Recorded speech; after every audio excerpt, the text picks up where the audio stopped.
वैसे जरूरी नहीं है, लेकिन वीडियो को लाइक या फिर डिसलाइक करने की कोशिश जरूर किया करें। तो जैसे इस मूवी का स्टार्ट होता है, हमें मूवी का मेन कैरेक्टर सियोंग दिखाया जाता है और उसकी बेटी का बर्थडे होता है। इसीलिए सियोंग की मदर उसे कुछ पैसे देती है ताकि वो अपनी बेटी को डिनर पर ले जा सके। लेकिन अब सियोंग को और पैसों की जरूरत होती है, तो इसीलिए वो अपनी मदर का एटीएम कार्ड चुरा लेता है। इसके बाद वो अपनी मदर के सारे पैसे चुरा लेता है और पैसों को वो लगा देता है हॉर्स राइडिंग में, और इस गेम में वो 4 मिलियन वॉन जीत जाता है। अब सियोंग ने एक कंपनी से बहुत सारे पैसे उधार ले रखे थे, तो इसीलिए वही लोग उसके पीछे पड़ जाते हैं। इसके बाद वो सियोंग को पकड़ ही लेते हैं और वो उसे काफी मारते हैं। और जब सियोंग उनके पैसे लुटाने के लिए अपने पॉकेट चेक करता है, तो वो देखता है कि उसके पास तो पैसे हैं ही नहीं, यानी वो वाले पैसे जिसने हॉर्स राइडिंग में जीते थे। और तब उसे याद आता है कि जब वो इन लोगों से बचकर भाग रहा था तो वो एक लड़की से टकरा गया था, तो जरूर उसी लड़की ने ही उसकी जेब काट ली। अब क्योंकि सियोंग के पास पैसे तो होते ही नहीं, तो इसीलिए वो लोग उसे 1 महीने का और टाइम देते हैं जिसमें कि वो उनके पैसे लुटा दे। इसके बाद सियोंग कुछ पैसों का अरेंज करता है और अपनी बेटी को डिनर पर ले जाता है। इसके बाद सियोंग जल्दी से स्टेशन पर पहुंचता है, लेकिन अनलकीली उसकी ट्रेन तो मिस हो गई थी। और जब सियोंग वहाँ पर बैठकर ट्रेन के आने का वेट कर रहा था कि तभी अचानक से उसके पास एक आदमी आता है, और ये अननोन पर्सन था, यानी सियोंग उसके बारे में कुछ नहीं जानता था। फिर वो अननोन पर्सन सियोंग को कहता है कि मैं तुम्हारे साथ एक गेम खेलना चाहता हूँ। वो सियोंग को कहता है कि अगर तुम इस गेम में जीत गए तो मैं तुम्हें 1 लाख वॉन दूंगा। तब इतने सारे पैसों का सुनकर सियोंग ये गेम खेलने के लिए एग्री हो जाता है। इसके बाद सियोंग काफी मार खाने के बाद ये गेम जीत जाता है, यानी वो 1 लाख वॉन हासिल कर लेता है। इसके बाद वो अननोन पर्सन सियोंग को एक कार्ड देता है, ये कहते हुए कि अगर तुम और पैसे जीतना चाहते हो तो इस कार्ड पर जो नंबर लिखा हुआ है उस पर कांटेक्ट करना। इसके बाद सियोंग जब अपने घर जाता है तो उसकी मदर उसे कहती है कि तुम्हारी बेटी अगले साल अपने स्टेप फादर के साथ यूएस में शिफ्ट हो रही है। यहाँ पर हमें ये पता चलता है कि सियोंग की डिवोर्स हो गई है और उसकी वाइफ ने दूसरी शादी भी कर ली है। लेकिन सियोंग कभी भी ये नहीं चाहता था कि उसकी बेटी उससे दूर जाए, लेकिन उसे बहुत सारे पैसे चाहिए होते हैं अपनी बेटी की कस्टडी वापस लेने के लिए, तो इसीलिए सियोंग उस कार्ड वाले नंबर पर कॉल करता है। इसके बाद सियोंग को एक गाड़ी में लाया जाता है जहाँ पर और भी लोग थे, लेकिन फिर उन सारे लोगों को बेहोश कर दिया जाता है। और जब उन सब लोगों की आंख खुलती है तो वो खुद को एक फैसिलिटी में पाते हैं जहाँ टोटल 456 लोग थे, और वो वहाँ पर एज अ प्लेयर थे क्योंकि उन सबको एक यूनिफॉर्म भी पहनाया हुआ था। इस फैसिलिटी का होस्ट यानी लीडर एक आदमी था जो कि फ्रंट मैन था वहाँ पर, और वो सब पर नजर रख रहा था। अब यहाँ पर एक कॉमन चीज थी कि जितने भी लोगों को वहाँ पर लाया गया था उन सब ने कर्जे लिए हुए थे बहुत ज्यादा। सियोंग वहाँ पर प्लेयर नंबर 1 से मिलता है जो कि एक बूढ़ा आदमी था। उस बूढ़े आदमी को ब्रेन ट्यूमर था, यही वजह थी कि वो यहाँ पर आया था क्योंकि उसकी लाइफ तो वैसे भी खत्म ही होने वाली थी। इसके बाद वहाँ पर 2 प्लेयर्स जिनमें लड़की का नाम सैब्यूक और लड़के का नाम जेंग होता है, उनके बीच फाइट होती है। अब यहाँ पर सैब्यूक वही लड़की थी जो सियोंग के पैसे लेकर भाग गई थी, यानी उसी ने उसकी जेब काटी थी। सियोंग तो उसे देखते ही पहचान लेता है, इसीलिए वो अपने पैसे मांगने के लिए उसके पास जाता है। तभी वहाँ पर कुछ गार्ड्स आ जाते हैं जिन्होंने पिंक कलर का यूनिफॉर्म पहना था और उनके फेस अच्छी तरह से कवर्ड थे। गार्ड्स उन सभी प्लेयर्स को बताते हैं कि तुम्हें यहाँ पर टोटल 6 गेम्स खेलनी होंगी और जो इस गेम का विनर होगा उसे बहुत सारे पैसे मिलेंगे। इसके बाद उन सबसे एक कॉन्ट्रैक्ट पर साइन करवाया जाता है, और इस कॉन्ट्रैक्ट के 3 मेन रूल्स थे। पहला रूल ये कि कोई भी प्लेयर अपनी मर्जी से गेम को छोड़कर नहीं जा सकता। दूसरा रूल ये होता है कि जो भी प्लेयर खेलने से मना करेगा तो उस प्लेयर को एलिमिनेट कर दिया जाएगा, और उनके मुताबिक एलिमिनेट का मतलब क्या था ये तो हम आगे ही जानेंगे। गेम का तीसरा रूल ये था कि अगर मेजोरिटी इस गेम को खेलना नहीं चाहती तो वो इस गेम को छोड़कर जा सकते हैं। इसके बाद उन सबको गेम के लिए ले जाया जाता है। अब यहाँ पर सियोंग अपने क्लासमेट सेंगवू से भी मिलता है जो कि उसे बचपन से जानता था। सियोंग उसे वहाँ पर देखकर काफी हैरान होता है क्योंकि वो तो किसी बिजनेस के लिए आउट ऑफ कंट्री चला गया था। अब पहले गेम के लिए वहाँ पर एक काफी बड़ी डॉल थी, और इस गेम का रूल काफी सिंपल था, और वो ये था कि डॉल जब भी गाना गाएगी उन सबको आगे बढ़ना है, और जैसे ही वो गाना गाना बंद करेगी तो उन सबको रुक जाना है और मूव नहीं करना है, और अगर कोई हिल गया तो उसे एलिमिनेट कर दिया जाएगा। अब स्टार्टिंग में तो ये सब कुछ उन्हें किसी प्रैंक की तरह लग रहा था, लेकिन जब एक लड़का हिल जाता है तो उसे शूट करके मार दिया जाता है, और यही होता है एलिमिनेट का मतलब, यानी उन्हें मार दिया जाएगा। अब ये देखकर वो सारे लोग काफी घबरा जाते हैं और उन्हें पता चल चुका था कि वो खतरे में है, इसीलिए लोग डरते हुए पैनिक करते हुए इधर उधर भागने लगते हैं। लेकिन अब क्योंकि गेम का रूल था इसीलिए जो भी हिलता है उसे मार दिया जाता है, और जितने भी सर्वाइवर होते हैं वो किसी न किसी तरह इस गेम को कंप्लीट कर ही लेते हैं। लेकिन जो लोग मर जाते हैं उनकी डेड बॉडीज को वहाँ से ले जाया जाता है, और अब 456 प्लेयर्स में से सिर्फ 255 ही रह गए थे। अब क्योंकि वो सारे प्लेयर्स इतना ज्यादा डर जाते हैं कि अब कोई भी गेम खेलना नहीं चाहता था। लेकिन जैसा कि रूल नंबर 3 था कि अगर मेजोरिटी चाहे तो वो ये गेम स्किप कर सकती है, तो इसीलिए उनका लीडर यानी फ्रंटमैन वोटिंग करवाता है। लेकिन इससे पहले उन्हें प्राइज मनी दिखाई जाती है, यानी जो विनर को मिलेगी। लेकिन इन केस अगर कोई गेम को छोड़कर चला जाएगा तो ये सारे पैसे मरे हुए प्लेयर्स की फैमिलीज को मिल जाएंगे, और ये prize money total 45 billion won होती है। इसके बाद वोटिंग करवाई जाती है जिसमें मेजोरिटी इस गेम को खेलना नहीं चाहती थी, तो इसीलिए गेम को यहीं पर स्टॉप कर दिया जाता है। लेकिन अगर कभी फ्यूचर में वो लोग चाहें तो इस गेम को रिज्वाइन कर सकते हैं। इसके बाद सभी लोगों को उनके घरों पर छोड़ दिया जाता है। नेक्स्ट डे सियोंग पुलिस स्टेशन जाता है और वहाँ पर वो पुलिस को सारी बात बता देता है, लेकिन उन लोगों को सियोंग की बातों पर यकीन नहीं होता और उल्टा वो लोग उसे पागल समझने लग जाते हैं। इसके बाद सियोंग उन्हें वही वाला कार्ड दिखाता है, लेकिन हैरान कर देने वाली बात तो ये है कि उस पर जो नंबर था वो रॉन्ग था। इसके बाद बाद सियोंग जब घर जाता है तो उसकी मदर वहाँ पर नहीं होती। उधर सियोंग का क्लासमेट सेंगवू अपनी मदर को छुप कर देख रहा होता है और तभी वहाँ पर सियोंग भी आ जाता है। यहाँ पर सेंगवू अपसेट होते हुए सियोंग को बताता है कि मेरे ऊपर 6 बिलियन का कर्ज है। वो बताता है कि मैंने क्लाइंट्स के पैसे लेकर स्टॉक मार्जिन में लगा दिए थे, लेकिन अनलकीली वो सारे पैसे डूब गए। और तभी सियोंग के पास हॉस्पिटल से कॉल आती है। सियोंग की मदर का पाँव काफी इंजर्ड था, लेकिन डायबिटीज का ट्रीटमेंट ना होने की वजह से उनकी चोट और ज्यादा बढ़ गई। तब डॉक्टर सियोंग को बताते हैं कि तुम्हारी मदर का ट्रीटमेंट हो सकता है, लेकिन इसके लिए हमें इनका पाँव काटना होगा। लेकिन इस ऑपरेशन में बहुत सारे पैसे लगने वाले थे, लेकिन जाहिर सी बात है सियोंग के पास इतने पैसे तो होते नहीं। इवन उसने तो अपनी मदर के इंश्योरेंस के पैसे भी उड़ा दिए थे। तब इसीलिए सियोंग पैसे मांगने के लिए अपनी वाइफ के पास जाता है, लेकिन उसकी वाइफ उसे पैसे देने से इनकार कर देती है। फिर उसकी वाइफ अपने हस्बैंड को बताती है कि सियोंग आया था पैसे मांगने के लिए, और तभी उसका हस्बैंड सियोंग को पैसे देने आता है। साथ साथ उसे ये भी कहता है कि मेरी फैमिली से दूर रहो, लेकिन सियोंग उसे मारने लगता है और तभी उसकी बेटी भी वहाँ पर आ जाती है। इसके बाद सियोंग का एक फ्रेंड अपने बॉस के पास पैसे मांगने जाता है, लेकिन उसका बॉस उसे पैसे देने से मना कर देता है, तो इसीलिए उन दोनों के बीच फाइट होने लगती है। इस फाइट के दौरान उसके बॉस का हाथ मशीन में आ जाता है, तो मौके का फायदा उठाकर सियोंग का फ्रेंड पैसे लेकर वहाँ से भाग जाता है। फिर इसके बाद सियोंग का फ्रेंड अपने घर आकर अपनी वाइफ को कहता है कि पहले फ्लाइट लो और जाओ यहाँ से। इसके बाद सईब्यूक एक एजेंट से मिलती है, क्योंकि उसने अपनी मदर को नॉर्थ एरिया से साउथ एरिया में लाना था। सईब्यूक वही लड़की जिसने सियोंग की जेब काटी थी, लेकिन यहाँ अपनी मदर को लाने के लिए सईब्यूक को बहुत सारे पैसों की जरूरत थी। अब सईब्यूक का एक छोटा भाई भी होता है, जिससे उसने प्रॉमिस किया होता है कि मैं मदर को जरूर ले आऊंगी। इसके बाद हमें एक ऑफिसर दिखाया जाता है, और इस ऑफिसर का भाई कुछ टाइम से मिसिंग था, इसीलिए वो ऑफिसर अपने भाई के घर जाता है, जहाँ उसे पता चलता है कि उसका भाई तो पिछले कुछ दिनों से अपने घर पर भी नहीं आया। और जब वो ऑफिसर घर को चेक कर रहा होता है तो उसे एक कार्ड मिलता है वहाँ पर, और इस ऑफिसर ने सेम ऐसा ही कार्ड पुलिस स्टेशन में सियोंग के पास भी देखा था, तो इसीलिए वो ऑफिसर सियोंग के पास जाकर उसे इस बारे में पूछता है, लेकिन सियोंग उसे कुछ नहीं बताता। इसके बाद सियोंग जब अपने घर जाता है तो उसे वो कार्ड दोबारा मिल जाता है वहाँ पर। अब सियोंग डिसाइड करता है कि वो दोबारा से उस गेम को ज्वाइन करेगा, इसीलिए सभी प्लेयर्स को एक शिप के पास ले जाया जाता है। इधर ही वो ऑफिसर भी गाड़ियों का पीछा करते हुए उस शिप तक आ जाता है। वो एक गार्ड को मारकर उसे पानी में फेंक देता है। इसके बाद उन सभी प्लेयर्स को एक आइलैंड पर मौजूद फैसिलिटी में लाया जाता है। अब यहाँ पर उन्हें जरा भी अंदाजा नहीं था कि अगला गेम कौन सा होगा और उसे कैसे खेला जाएगा। इसके बाद वो लोग अपनी अलग अलग टीम्स बना लेते हैं। रात को सईब्यूक और उसकी फीमेल फ्रेंड वॉशरूम जाते हैं। यहाँ पर सईब्यूक गार्ड्स की नजरों से बचते हुए उस फैसिलिटी को एक्सप्लोर करने लगती है। तभी वो देखती है कि गार्ड्स बड़े बड़े बर्तनों में कुछ बना रहे हैं, लेकिन अब क्योंकि गार्ड्स को शक हो जाता है तो ये गार्ड वॉशरूम्स को चेक करने के लिए आता है, लेकिन तब तक सईब्यूक वापस आ चुकी थी। इसके बाद सईब्यूक अपनी फीमेल फ्रेंड को सारी बात बता देती है जो उसने देखा था, लेकिन यहाँ पर सेंगवू उन दोनों की बातें सुन लेता है और वो इस बारे में सईब्यूक से पूछता है, जिस पर सईब्यूक बताती है कि वो बड़े बड़े बर्तनों में कुछ पका रहे थे। इसके बाद उन सभी प्लेयर्स को प्ले ग्राउंड में लाया जाता है, जहाँ पर उनके सामने 4 शेप्स थी। 4 शेप्स में से उन्होंने किसी एक शेप को चूज करना था। अब यहाँ पर सेंगवू को पता चल जाता है कि गेम क्या है और क्या करना है हमें। सेंगवू सियोंग को बताता है कि सबने अलग अलग शेप्स को चुनना है। इसके बाद उन सभी को एक छोटा सा बर्तन दिया जाता है जिसमें की शेप्स बनी होती है। अब गेम उनकी ये होती है कि उन्होंने किसी तरह उस शेप को बाहर निकालना है बगैर डैमेज किए, लेकिन अगर शेप जरा से भी खराब हो गई तो उन्हें एलिमिनेट कर दिया जाएगा, यानी मार दिया जाएगा। अब यहाँ पर सेंगवू तो इजिली उस शेप को निकाल लेता है, लेकिन सियोंग इतना ज्यादा घबरा जाता है कि उसकी हालत खराब होने लगती है, लेकिन फिर वो किसी न किसी तरह करके इस गेम को भी जीत लेता है। इसके बाद उन सबको वापस से रूम में लाया जाता है। अब यहाँ पर 187 प्लेयर्स वापस आए थे, जिनमें से अब सिर्फ 108 ही रह गए थे। इसके बाद उन सबको खाने के लिए ले जाया जाता है, लेकिन खाने की वजह से जैंग की एक लड़के से फाइट हो जाती है, जहाँ पर जैंग उस लड़के को इतना ज्यादा मारता है कि वो मौके पर ही मर जाता है। इधर ही हम देखते हैं कि उन प्लेयर्स में से एक डॉक्टर होता है जो गार्ड्स के साथ मिलकर मरे हुए लोगों के ऑर्गन्स निकाल कर उन्हें चाइनीज को बेचने का काम करता है। इसीलिए जब भी डेड बॉडीज को ले जाया जाता है तो वो डेड बॉडीज को गायब कर लेते हैं, क्योंकि ये सब कुछ एक प्लान के अकॉर्डिंग चल रहा था, क्योंकि ये सारा कुछ फ्रंट मैन से छुप कर हो रहा था। यही वजह थी कि कंट्रोल रूम में भी उन्होंने अपना ही एक आदमी बिठाया हुआ था जो कि उन लोगों की सारी वीडियो फुटेज डिलीट कर देता था, और गार्ड्स तो डॉक्टर को गेम के बारे में पहले ही बता देते थे ताकि वो सर्वाइव कर सके। यहाँ पर एक गार्ड उसी प्लेयर डॉक्टर को बताता है कि आज हमने प्लेयर्स को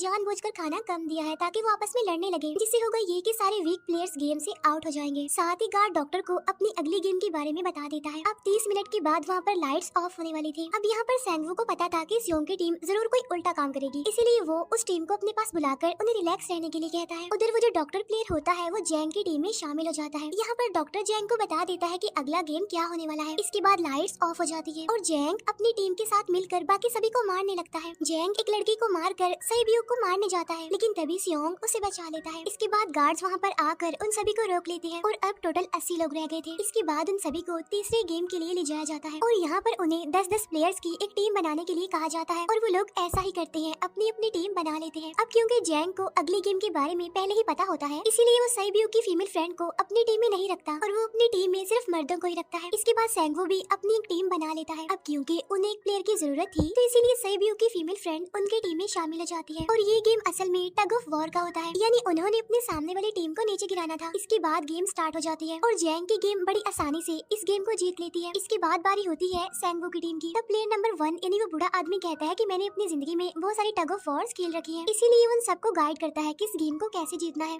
तो इसीलिए वो लोग किसी न किसी तरह करके इस गेम को जीत जाते हैं। फिर दिखाया जाता है कि 30 मिनट के बाद दोबारा से लाइट्स ऑफ हो जाएंगी, जिस पर सैंगवू उन सबको कहता है कि रेडी रहना। तो इसीलिए वो डिसाइड करते हैं कि एक एक करके हम पहरा देंगे। अब जैंग की टीम में एक से बढ़कर एक चालाक प्लेयर था, तो इसीलिए जैंग को डर होता है कि कहीं उसकी टीम उसे ही साइड पर न लगा दे, यानी उसे ही अपने रास्ते से न हटा दे।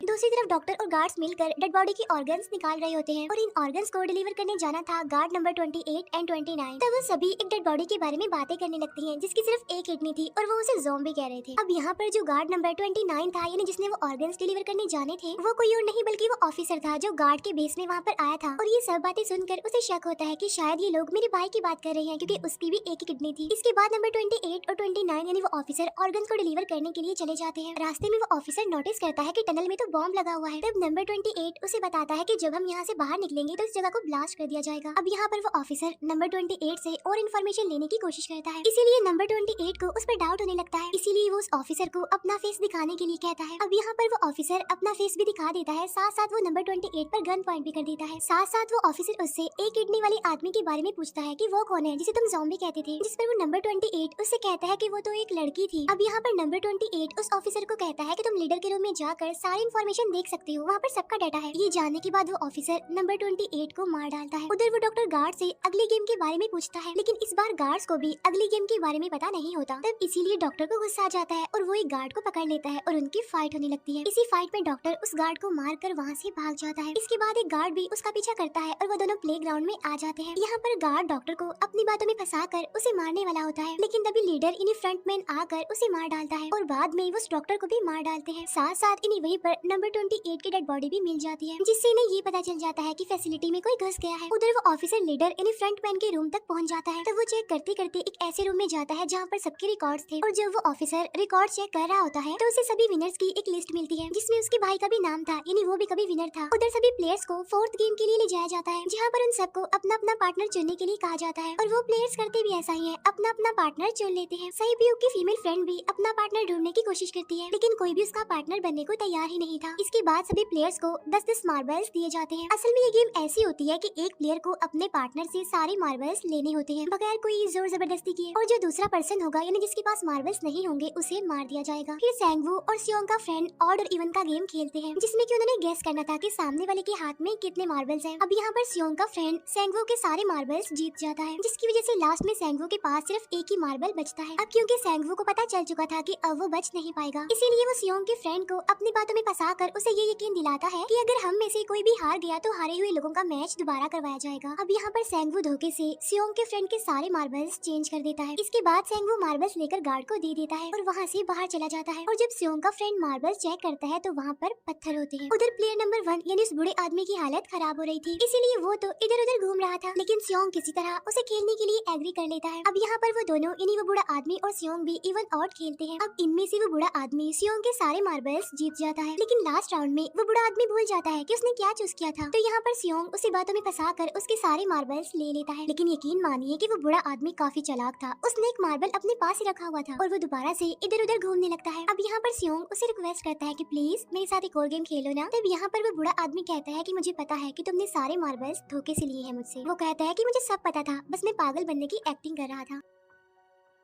तभी सुनकर सियोंग को उस पर तरस आ जाता है और वो उसे ही सारे मार्बल्स दे देता है। उसके बाद सईब्यूक और उसकी फीमेल फ्रेंड भी गेम खेल रहे होते हैं। उनकी गेम ये होती है कि जो मार्बल्स को दीवार के ज्यादा करीब फेंकेगा वही जीतेगा। पहले सईब्यूक अपने मार्बल्स फेंकती है, लेकिन जब सईब्यूक की फ्रेंड की बारी आती है तो वो अपने सारे मार्बल्स फेंक देती है। लेकिन जब सईब्यूक ये देख लेती है तो वो अपने फ्रेंड को दोबारा फेंकने के लिए कहती है, जिस पर उसकी फ्रेंड कहती है कि नहीं सईब्यूक, मैं बिल्कुल अकेली हूँ, मेरे पीछे तो कोई भी नहीं है, लेकिन अगर तुम्हें कुछ हो गया तो ये अच्छी बात नहीं है, तुम्हारे पीछे तुम्हारा छोटा भाई है, तुम्हारा वेट कर रहा है। और इसी वजह से सईब्यूक की फ्रेंड को मार दिया जाता है। जाता है। इसके बाद उन सबकी डेड बॉडीज को वहाँ से ले जाया जाता है। इसके बाद वो सब वापस से रूम में आ जाते हैं। यहाँ पर जैंग देखता है कि साइबियो की वो वाली फ्रेंड तो अभी तक जिंदा है, जो कि बड़ी आराम से बैठी हुई थी। अब यहाँ पर हमें पता चलता है कि साइबियो की ये वाली फ्रेंड जैंग की भी फ्रेंड थी, लेकिन अब क्योंकि उन दोनों के बीच किसी बात को लेकर क्लैश चल रहा था, तो इसीलिए जैंग की वो फ्रेंड उसे बुली करने लगती है। इसके बाद फ्रंटमैन को एक डेड बॉडी के पास उस ऑफिसर का आईडी कार्ड मिल जाता है। तभी फ्रंटमैन को पता चलता है कि उसके सारे वीआईपीज आ चुके हैं, तो इसीलिए फ्रंटमैन उन्हें लेने के लिए चला जाता है। फिर सारे वीआईपीज को उनके रूम में लाया जाता है। इसके बाद फ्रंटमैन वीआईपीज के आने के बारे में एक और आदमी को जाकर बताता है, और यही आदमी मेन होता है। और ये कौन होता है हम ये आगे जानेंगे। फिर नेक्स्ट डे उन सबको 5वें गेम के लिए लाया जाता है, जहाँ पर 1 से लेकर 16 तक नंबर पड़े होते हैं, और वो सभी प्लेयर्स अपना अपना नंबर ले लेते हैं। नंबर का मतलब ये था कि जो नंबर भी एक प्लेयर पर आएगा उसके मुताबिक ही उसकी बारी आएगी। अब यहाँ पर लास्ट में पहला और आखिरी नंबर रह जाता है, यानी 1 और 16। तो यहाँ पर सियोंग कंफ्यूज हो जाता है कि उसे कौन सा नंबर चूज करना चाहिए। अगर उसने पहला नंबर लिया तो वो फंसेगा और मरेगा, क्योंकि उसे नहीं पता कि गेम क्या है। और अगर लास्ट नंबर लेगा तो क्या पता उसकी बारी ही ना आए, टाइम कम रह जाए। और तभी वहाँ पर एक आदमी आ जाता है और वो सियोंग को कहता है कि मुझे पहला नंबर चाहिए, क्योंकि मैं अपनी जिंदगी में कभी भी फर्स्ट नंबर पर नहीं आया। फिर इसके बाद उन्हें गेमिंग रूम में लाया जाता है। अब इस गेम का रूल ये होता है कि दिए हुए टाइम में उन्हें ब्रिज की दूसरी साइड पर जाना है। अब इसके बीच में 2 तरह के ग्लास लगे होते हैं, एक तो होता है आम ग्लास और एक होता है टेम्पर्ड ग्लास। आम ग्लास पर पाँव रखते ही वो टूट जाएगा और वो लोग नीचे गिर जाएंगे। इसके बाद गेम स्टार्ट हो जाता है और वो लोग एक एक करके मरने लगते हैं। फिर एक टाइम ऐसा आता है जब जैंग सबके सामने होता है और वो आगे ही नहीं बढ़ रहा होता। अब उनके पास एक ही रास्ता था, या तो वो आगे जाए या सारे ही मर जाएं। और तभी जैंग के सामने उसकी वही फ्रेंड आ जाती है जो उसे बुली कर रही थी, और वो जैंग को कहती है कि मैंने तुम्हें कहा था कि जिस दिन तुमने मुझे धोखा दिया मैं तुम्हें मार दूंगी। इसके बाद वो जैंग को पकड़ लेती है और उसे लेकर नीचे कूद जाती है, जिसकी वजह से उन दोनों की मौत हो जाती है। अब वहाँ पर एक आदमी था जो कि ग्लास कंपनी में काम करता था, और उसे पता था कि टेम्पर्ड ग्लास कौन सा है। लेकिन जब फ्रंटमैन को इस बात का पता चल जाता है तो वो लाइट्स ऑफ करवा देता है ताकि वो ग्लास को पहचान ही ना पाए। अब लास्ट में एक ही स्टेप बचता है और उनके पास तो टाइम ही नहीं था, इसीलिए सेंगवू उस आदमी को धक्का दे देता है। तो यहाँ पर सेंगवू, सियोंग और साइबियोक ब्रिज को पार कर लेते हैं, लेकिन ग्लास टूटने की वजह से उन्हें काफी चोट लग जाती है, खास तौर पर साइबियोक को।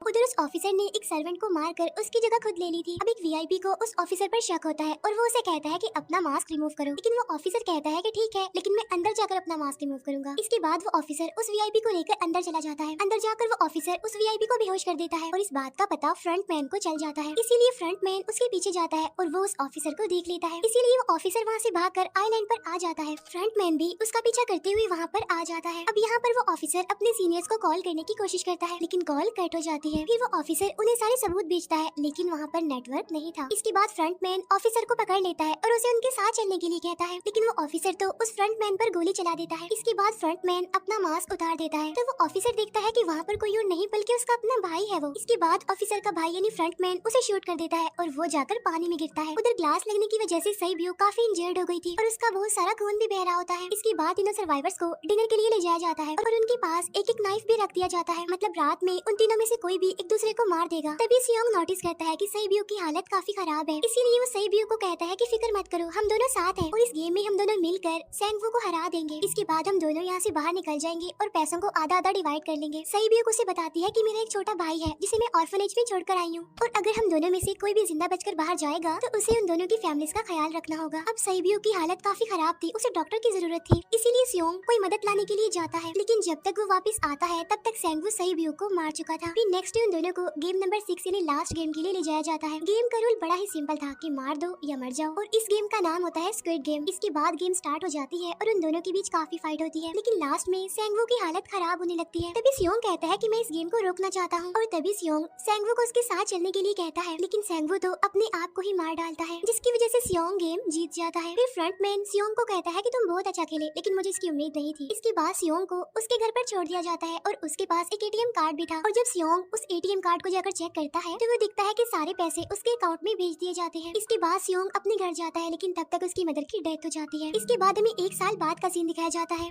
जहाँ पर हम देखते हैं कि सियोंग की हालत काफी खराब हो गई है, यानी वो काफी नशा करने लग गया है और उसने अब तक उन पैसों को हाथ तक नहीं लगाया। एक दिन एक फूल बेचने वाली औरत सियोंग के पास आती है और वो उसे सेम वैसा ही कार्ड देती है जिसमें एक एड्रेस लिखा हुआ था, और फिर सियोंग उस एड्रेस पर जाता है, जहाँ पर उसे पता चलता है कि ये सारा किया धरा किसी और का नहीं बल्कि उस बूढ़े का है, प्लेयर नंबर 1 का, और वो अभी भी जिंदा है। यहाँ पर वो बूढ़ा आदमी सियोंग को बताता है कि मैं अपनी लाइफ से बोर हो चुका था और ये सारी गेम मैंने अपने क्लाइंट्स के साथ मिलकर बनाई ताकि मैं लोगों को मरता हुआ देखकर एंजॉय कर सकूं, लेकिन हाँ, हमने किसी को मजबूर नहीं किया था ऐसा करने के लिए। और मैंने गेम में इसीलिए पार्टिसिपेट किया क्योंकि गेम देखने से ज्यादा उसे खेलने में मजा आता है। वो कहता है जो पैसे तुम्हारे पास है वो मेरे ही हैं। और ये कहते ही उस बूढ़े आदमी की मौत हो जाती है। इसके बाद सियोंग साइब्यू के छोटे भाई के पास जाता है और उसे लेकर वो जाता है सेंगवू की मदर के पास। और वो सेंगवू की मदर को कहता है कि इस बच्चे का ख्याल रखना। साथ साथ वो उसे एक बैग भी देता है जिसमें बहुत सारे पैसे होते हैं। इसके बाद सियोंग स्टेशन पर जाता है जहाँ पर उसे वही अननोन पर्सन मिलता है जो कि उसे मूवी के स्टार्ट में भी मिला था। यहाँ पर सियोंग उसका पीछा भी करता है लेकिन तब तक वो भाग चुका था। फिर सियोंग उस कार्ड वाले नंबर पर कॉल करता है और वो पूछता है कि तुम लोग कौन हो और लोगों के साथ ऐसा क्यों कर रहे हो, क्यों खेल रहे हो लोगों की जिंदगी से। लेकिन आगे से उसे रिस्पॉन्स आता है कि सियोंग अगर तुमने जिंदा बचना है तो प्लेन में चढ़ जाओ। और इसी के साथ ही मूवी यहीं पर एंड हो जाती है।